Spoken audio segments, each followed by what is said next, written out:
আসসালামু আলাইকুম। বউ শাশুড়ি রান্না করে আজকে আমি কলা দিয়ে একটা পিঠা বানাবো। কলা পিঠা, এটা পিঠা আমরা কই আমাদের দেশের ভাষায় কেক পিঠা। এই যে কলাগুলো অনেক দিনের তো হয়ে গেছে, এটি দিয়ে কলা পিঠা বানাবো। আপনারা সাথে থাকেন, দেখতে থাকেন। কলা নিচ্ছি, এই চাউলের গুঁড়া, নারকেল গুড় আর এই যে দুধ।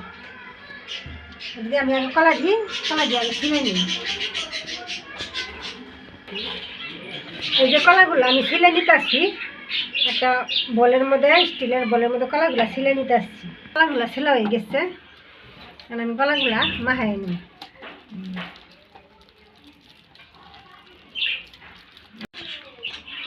কলাগুলা মাখানো হচ্ছে, এখানে যে আমি গুড় দিয়ে দিলাম।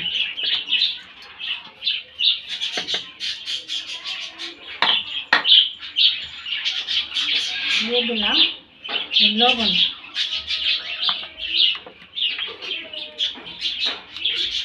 এক চামচ খাওয়ার সোডা। আমি এই দুধ দিয়ে গুড় মাখাই নিই।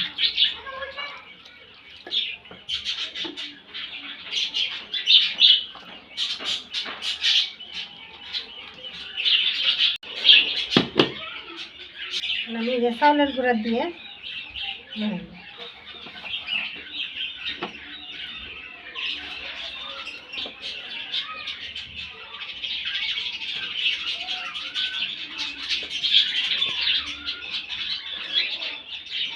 নারকেল দিয়ে দিই। নারকেল কুচে রাখছিলাম।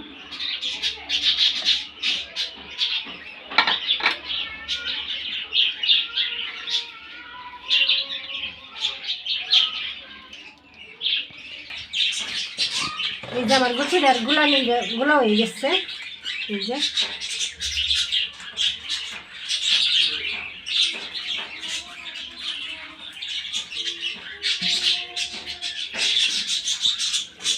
আমি একটু দেখে রাখি।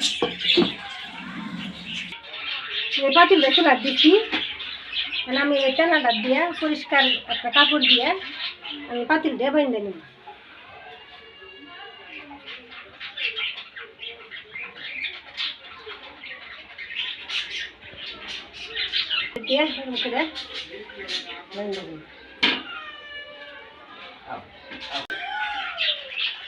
রেস্টে রাখছিলাম 5 মিনিট। আমি যে পিঠাটা এনে দিয়ে দিই, পিঠাটা দিয়ে দিলাম।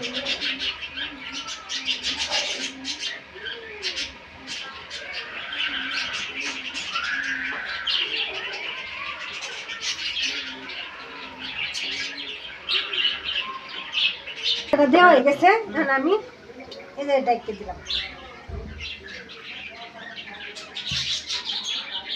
কলার পিঠাটা হয়েছে নাকি নামাই দিই,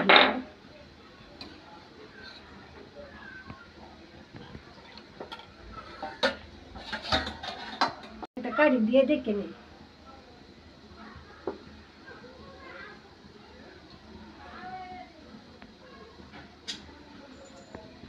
পিঠাটাও হয়ে গেছে, আমি সেটা নামাই নিবাই দিই।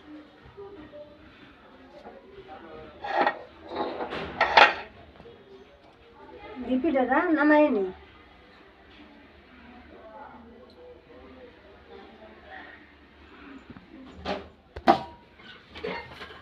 এই যে পিঠাটা আমি নামাই নিচ্ছি। 10 মিনিট ফ্রিজে রেখে দেবো, নাহলে এমনি নর্মালি রাখলাম, সমস্যা নেই। ঠান্ডা হইলে পরে আমি কাটতে আপনাদের দেখাবো। এই যে পিঠাটা হয়েছে, কলার পিঠাটা এই যে কত সুন্দর। এই যে আমি ঠান্ডা করে নিচ্ছি, আমি পিঠাটা কাটতে দেখাই আপনাদের।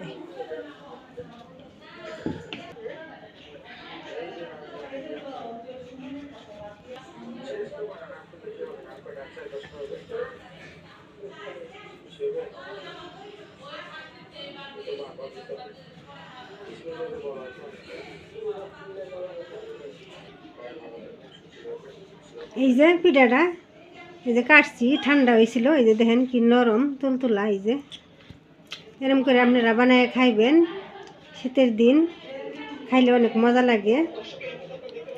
আর আমার পিঠাটা বানানি কেমন হইলো কমেন্ট করে জানাবেন আর চ্যানেলটা বেশি বেশি শেয়ার করবেন। এই পিঠাটা খাইতে অনেক মজা, এই যে নরম, এই যে